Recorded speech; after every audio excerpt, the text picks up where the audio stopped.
Hello, everybody. We are back. It's a pleasure and an honor to present to you Naiara Chaler.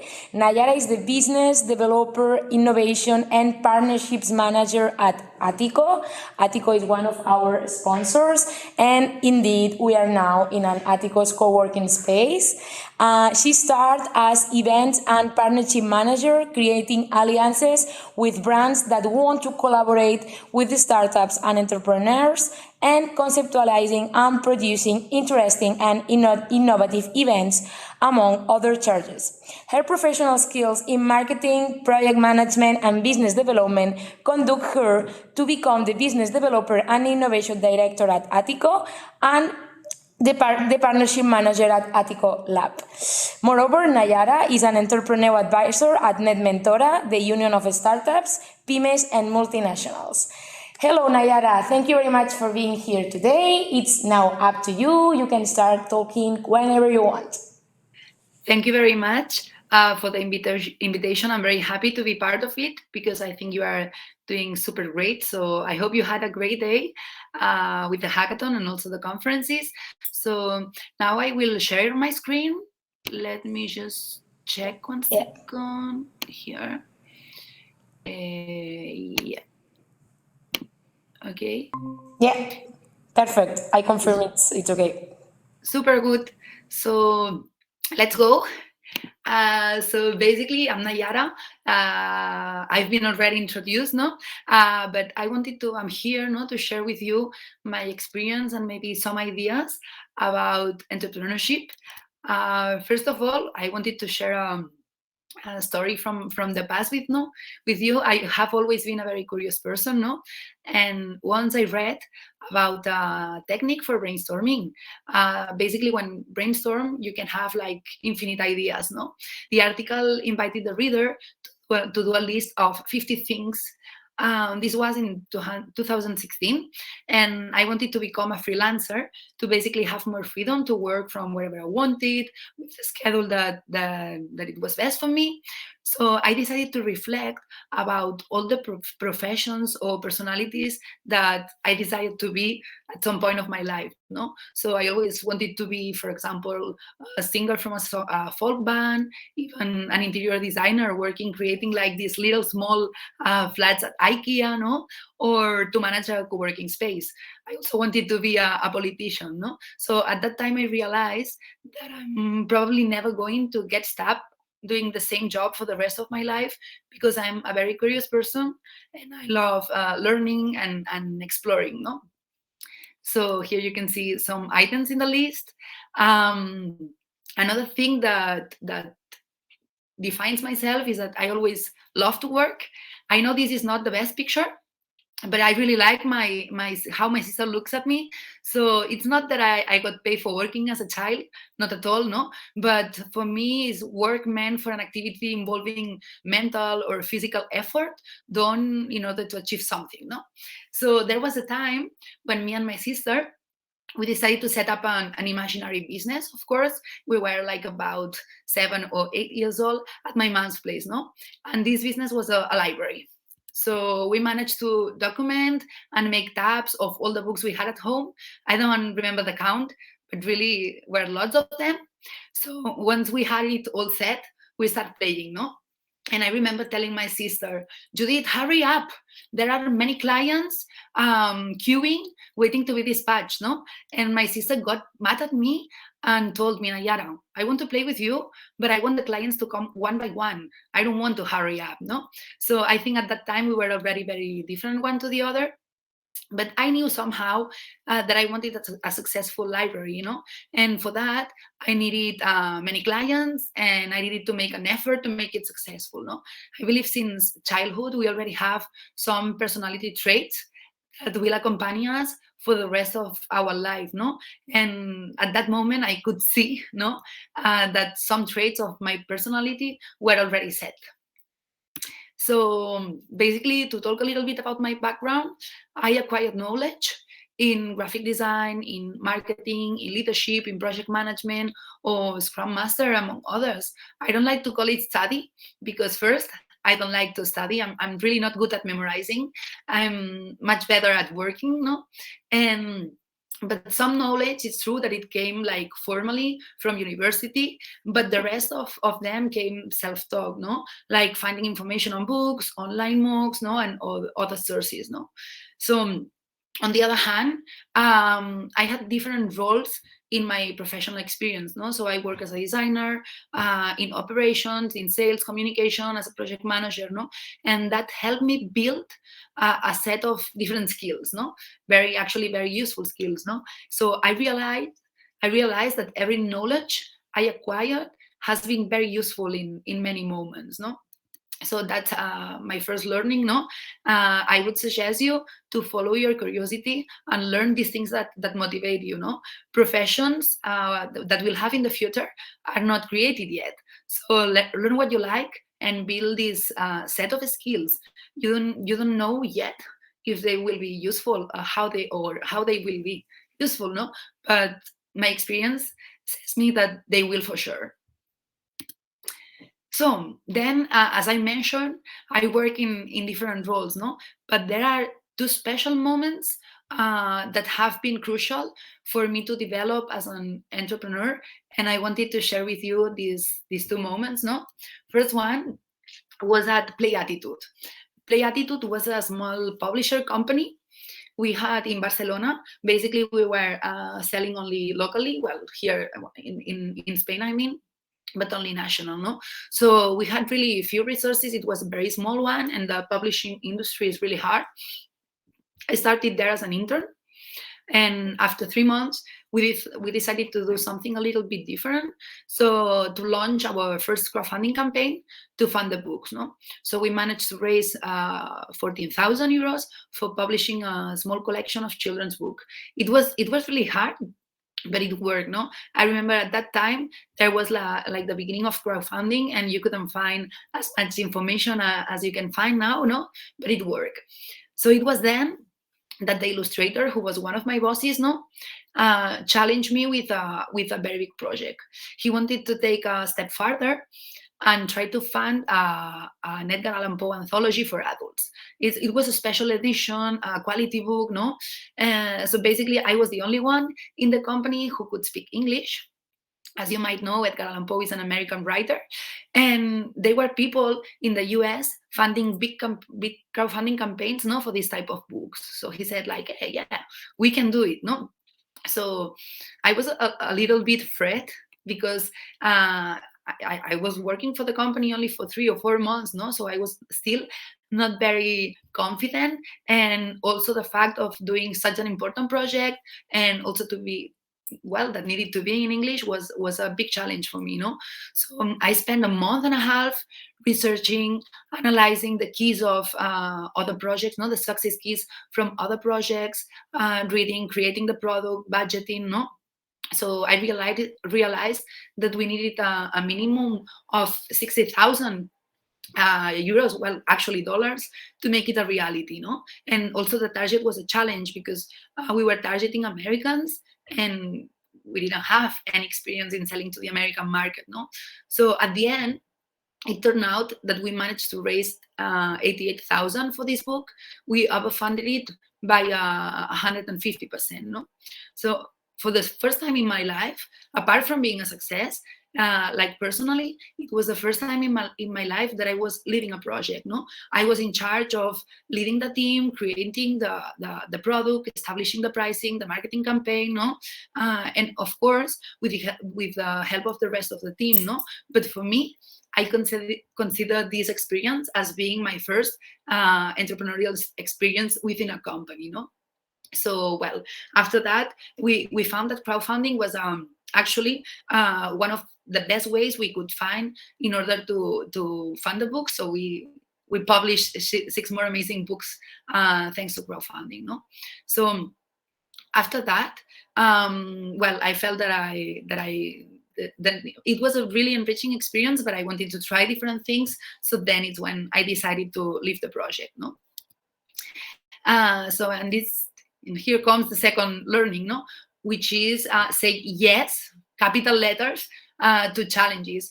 You will never know if you are ready for this thing or for this challenge, no. But there's only one way to find it out, no.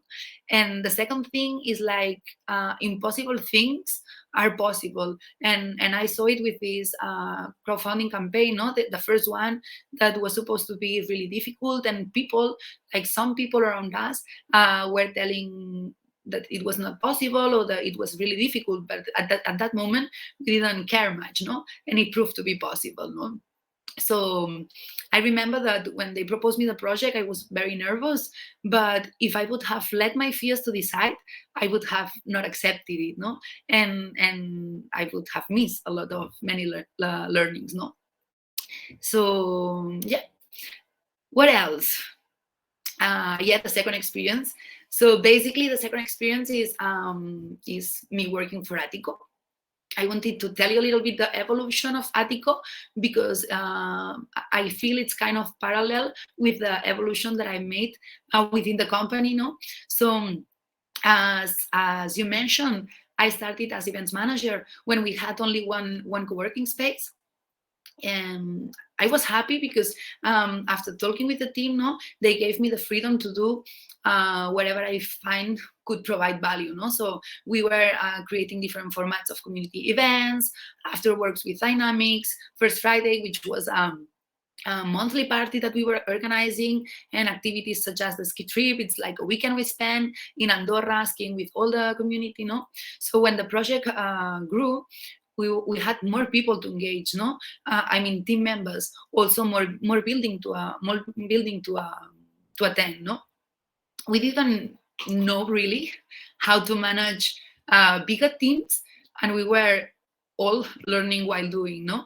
Then I started to evolve a little bit in trying other things, no. So we created these other formats of events, no, in partnership with other companies that were expert in different files, no. And at that time, I started feeling that somehow I wanted to do other projects than events, but I didn't know very sure what I wanted, no. I was working a lot and I was not spending enough time on reflecting. And then COVID came. Many of you will recall, but it's been a very hard time, no, for companies, especially for us. So in co-working spaces, we basically offer a shared workspace, no.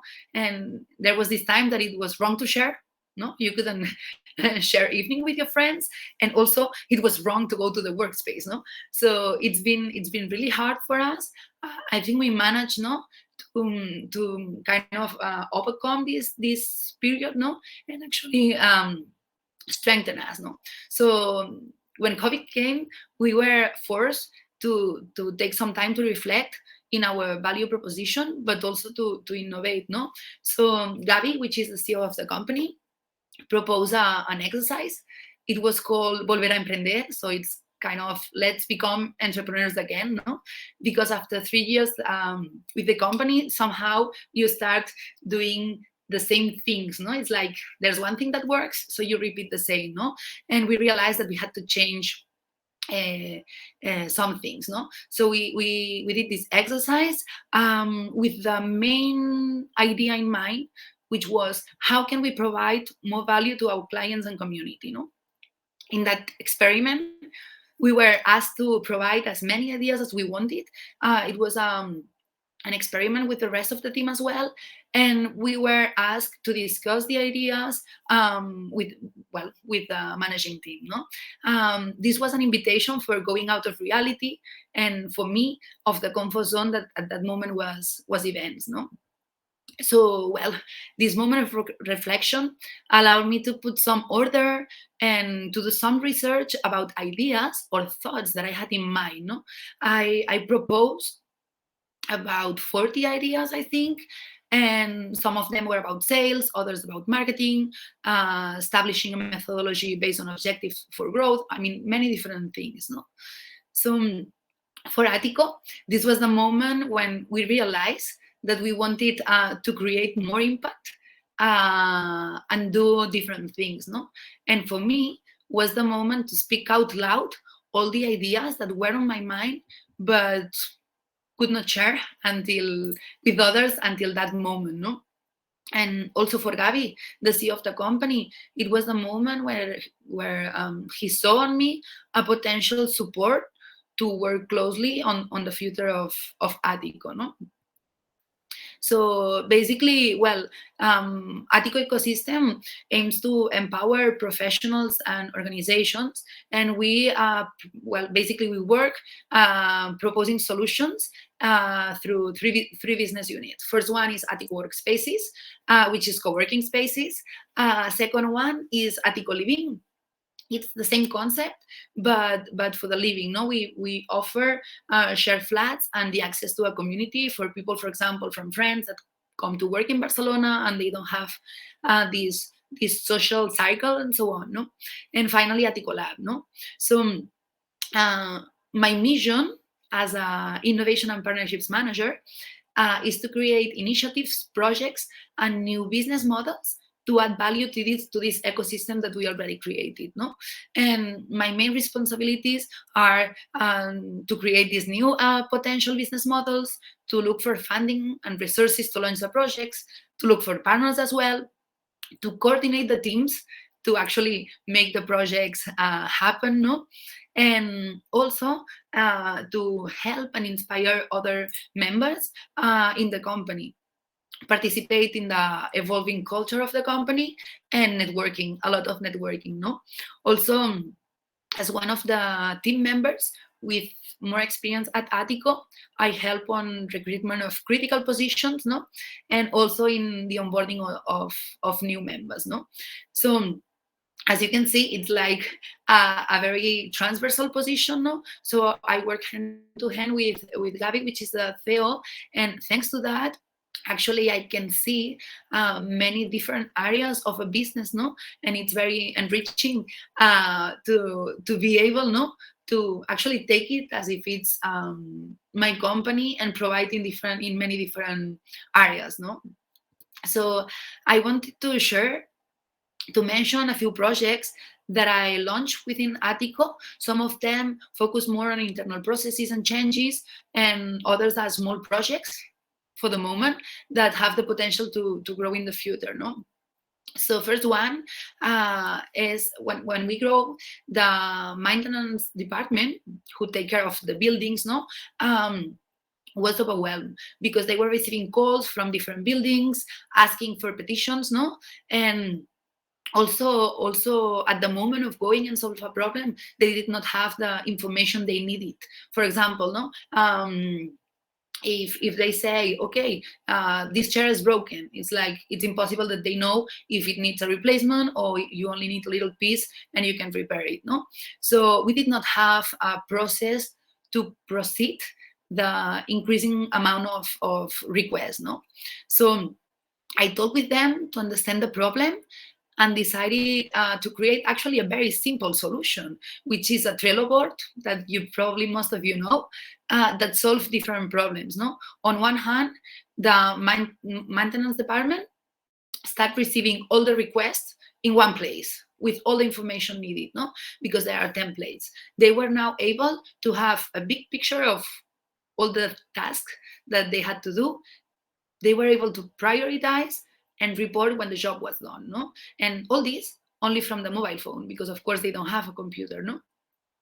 On the other side, the team working in the buildings could quickly and efficiently proceed the request and see if it was in the pipeline, for example, for next week or have been done already, no? So this was actually a huge improvement in for many people, no?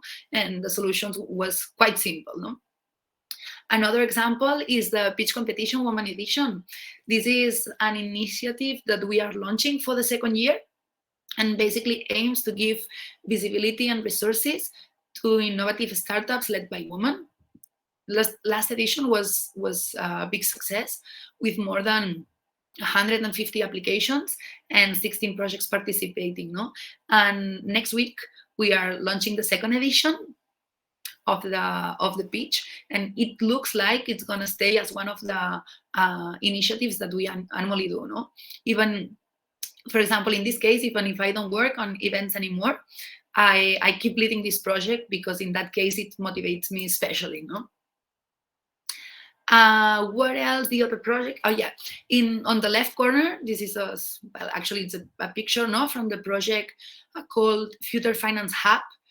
Basically, this project we launched it this year, and we wanted to create a community of people working, well, people and organizations working in the future of finance.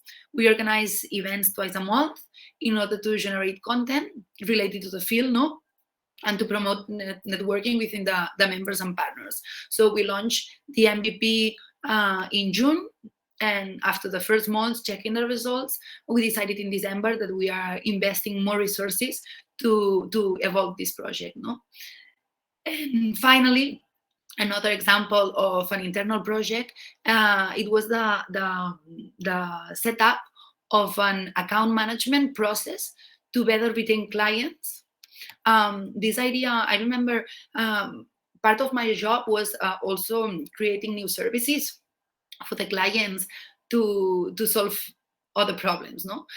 So for example, if they need assistance in legal issues, things like this, no? And at this moment I realized that I couldn't create the right services because we didn't have proper information about our customers, no? So just setting up this process turned out to be crucial, completely crucial for the business.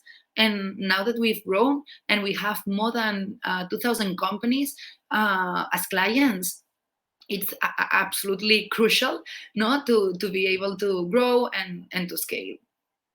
So the third learning that I can share with you is speak out loud, no? Find a space to share your ideas with those people that can help you make them a reality. Sometimes we don't dare maybe to propose, no, but it's like the only way of evolving and doing things, no, is like to speak out loud. And for me, being an entrepreneur is more than, I would say, having an entrepreneurial spirit is a little bit about it, no? It's like daring to say the things, even if you are just an employee of a company. It's like you are a really important part, no, of a company. So some challenges and learnings that I got from the last years, no, is sometimes things that work at the beginning, they don't work anymore, no? So we had many challenges in that sense. For example, in growing teams, no, in scaling processes, operations, and also deal with teams, basically distributed teams in different buildings, no? Then we also had to understand, no, how to survive a drop in sales and some market changes due to COVID, no? So basically, we had to listen a lot to the customer, to try other things, propose new product, probably not for sure, way more flexible than they were before, no? And fail quick and fail cheap, no? And also in terms of managing people, no, it's like I learned a lot because like this period of COVID has been really hard for companies, but also for individuals as well, no? We all had feelings, no? Felt lonely, and you have to consider that, no? Because like teams are made of people, and people have feelings, they have expectations, they have frustrations, no? And I think as a company, no, you have to be this place where people can find a path also to grow, no. So I would say these are like the main challenges and learnings from the last years. Of course, I still have many things to learn, no, but these ones I especially appreciate them, no.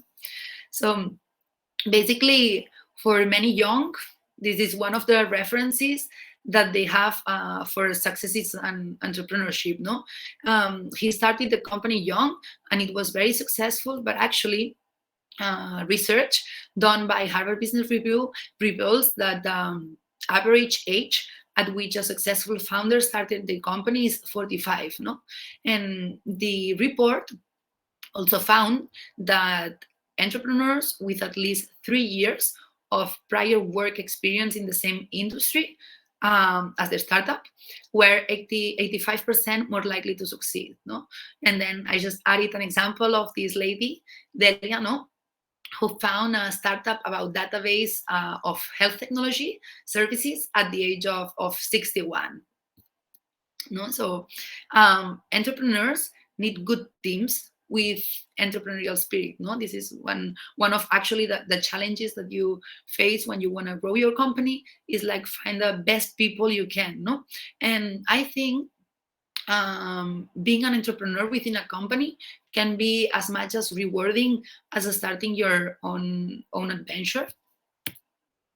So a couple of suggestions from my experience that I would tell is, first of all, don't forget to reflect about your purpose, your abilities, and your path to grow. No, I don't know, I recommend this exercise. It's called ikigai.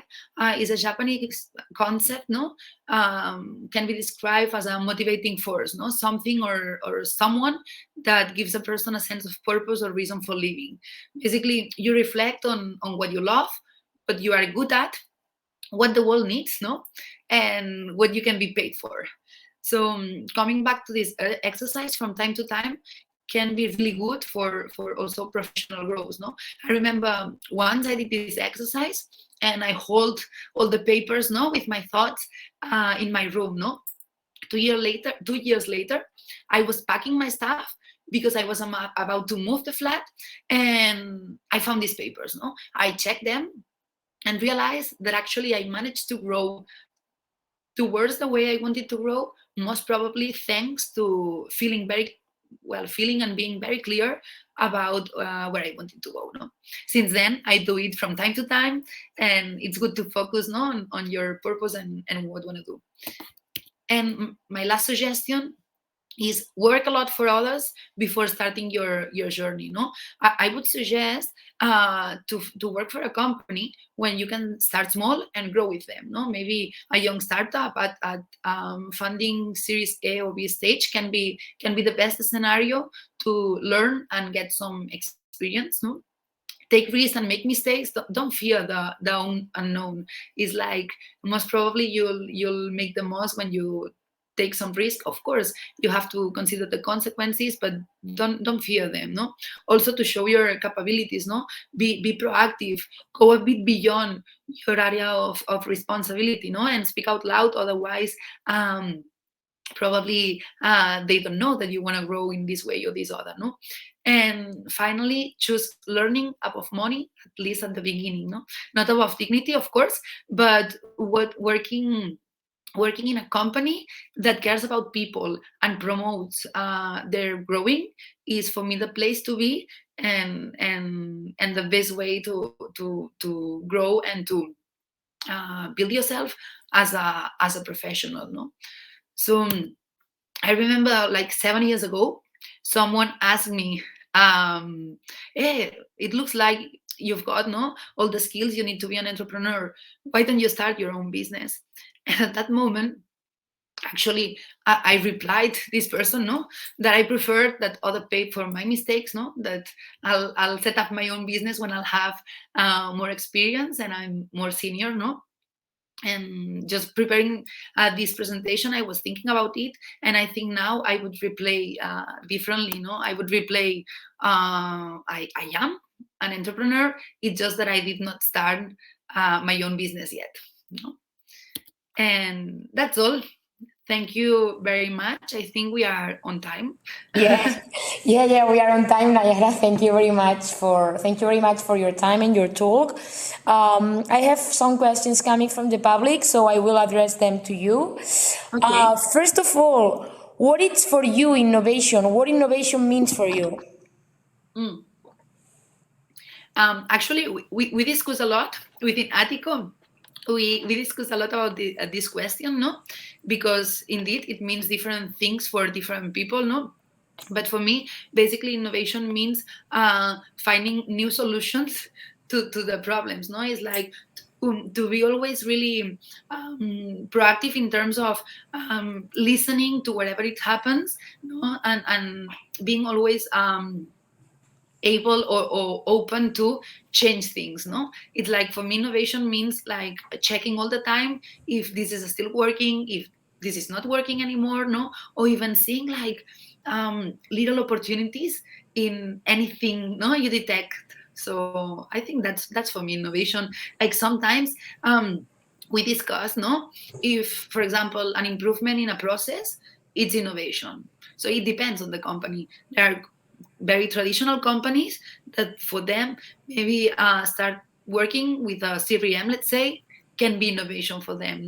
I mean, innovation is not only create things that don't exist, but you can innovate in many ways. So for example, in my case, I basically do innovation in business models, because of course we mostly provide services.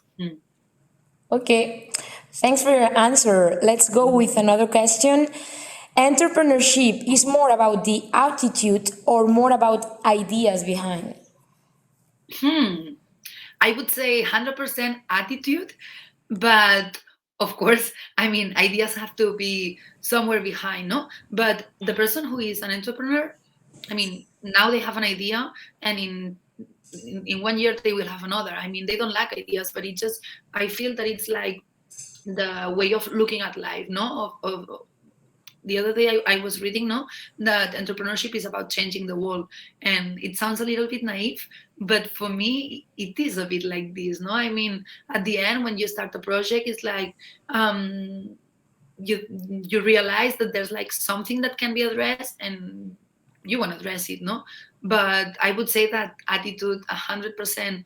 Also, as I said, I think the fact of setting up a business or being an entrepreneur is not actually, it doesn't really matter. I mean, for me what matters is like this spirit of entrepreneurial spirit, I would say. Yeah, sure. The to-do thing, right? Like being Exactly. always ready to do and to propose, and I totally agree with you on that. Another question: which mandatory skills an entrepreneur must have? Actually many skills, because as an entrepreneur you need to do many things, but it's I mean, a company is actually a very complex thing, and you need, of course, to have like some kind of skills about the specific solution that you are proposing. Let's say that you want to do an app. Of course you need some technical skills. At least you don't have to be a programmer, but you need to understand how technology works, otherwise it's impossible. But you also need for example, financial knowledge, because at some point you'll need not to make projections, to make scenarios of profit and loss, and many other things. I would say public speaking and networking is another crucial thing. For example, I remember years ago that it was very difficult for me to participate in a networking event, because I was a little bit shy to go and just jump into a person and say, hey, I'm Naiara, who are you? So you need to feel comfortable talking with people, meeting new people, and also, of course, speaking publicly. At some point, if you're successful, you'll have some media coverage, and they will want to interview you. So I think another skill which is really important is about managing people. So I've seen in Attico, we are the company is founded by three people, and none of them had experience in leading actually big teams of people before. And it's been actually very hard to understand how to manage people. So for me, this is another crucial skill. Yeah. Indeed, the next question is directly related with that. Which is the most difficult part of dealing with managing a team? Like for me, the most difficult thing is that even if you can try to make, how do I say it?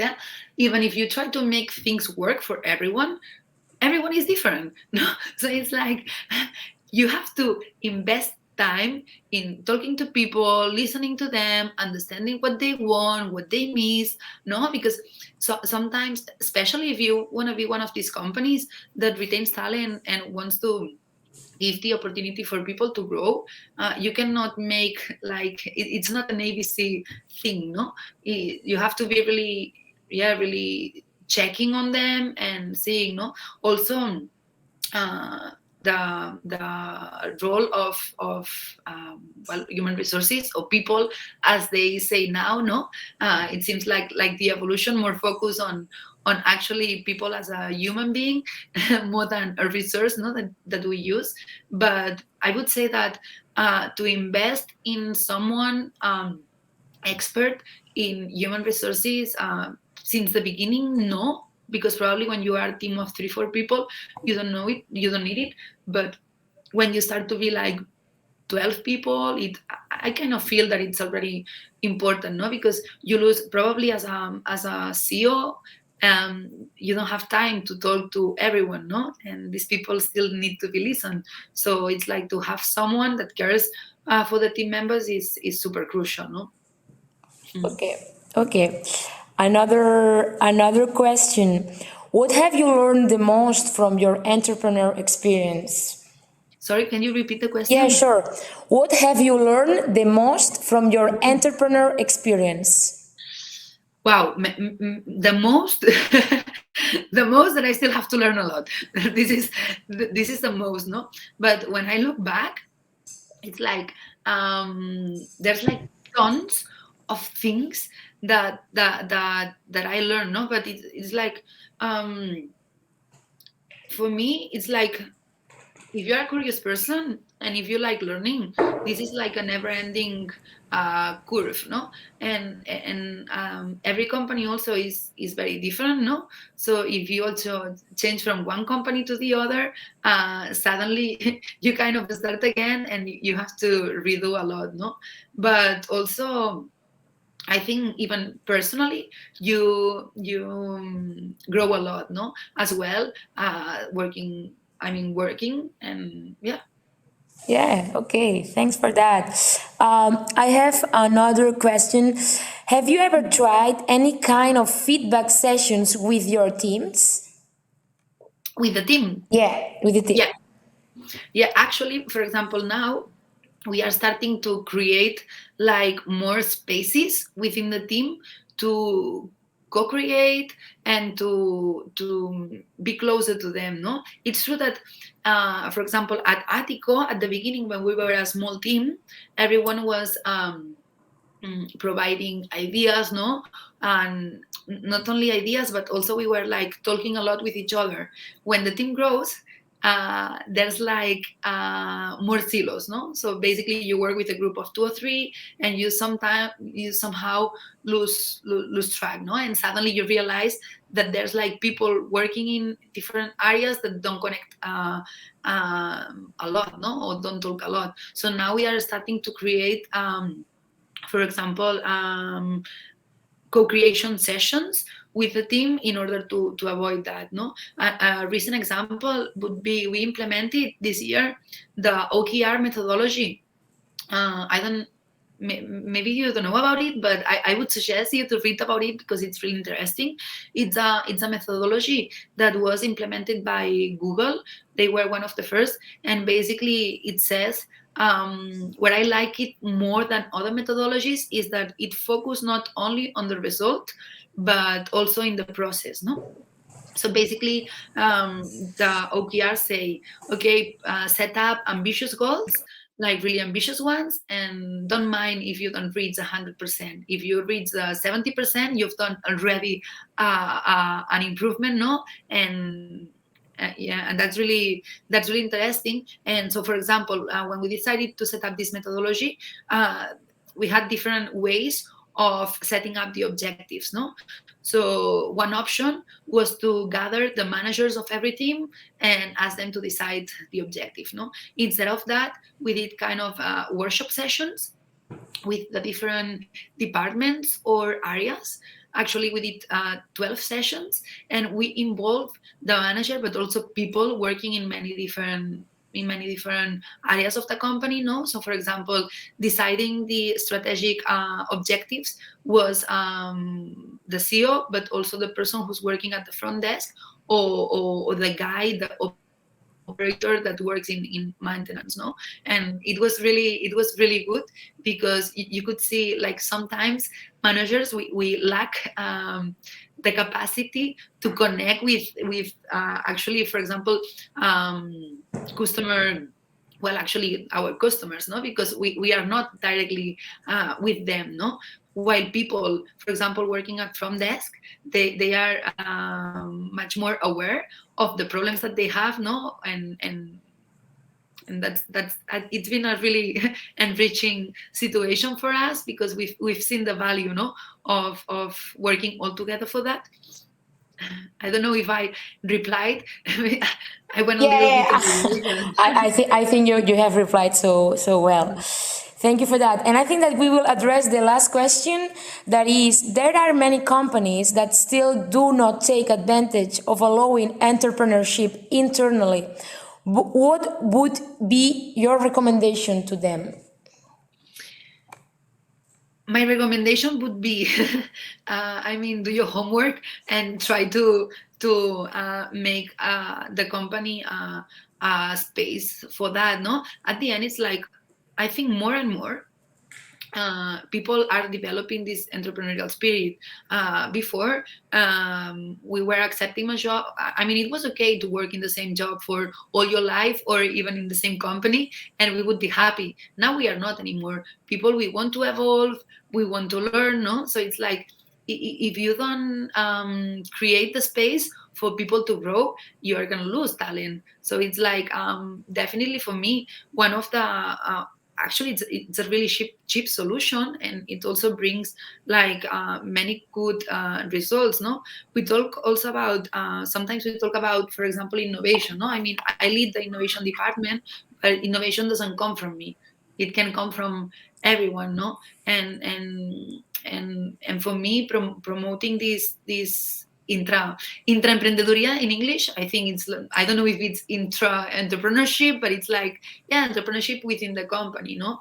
It's like best way to retain talent, and also to stay competitive, to innovate. So for me, yeah, it's definitely worth it, no. Okay, Naiara, so thank you very much for your Thanks to talk. you. Thank you very much for your answers, for your time, and thanks to Attico for the space. It has been a pleasure. I hope to see you soon again. And once again, thank you very much for being committed with the International FemHack. Thank you very much. I hope you have a good end of the afternoon. You've done great. So applause also for you and the rest of the team. Thank you very much. And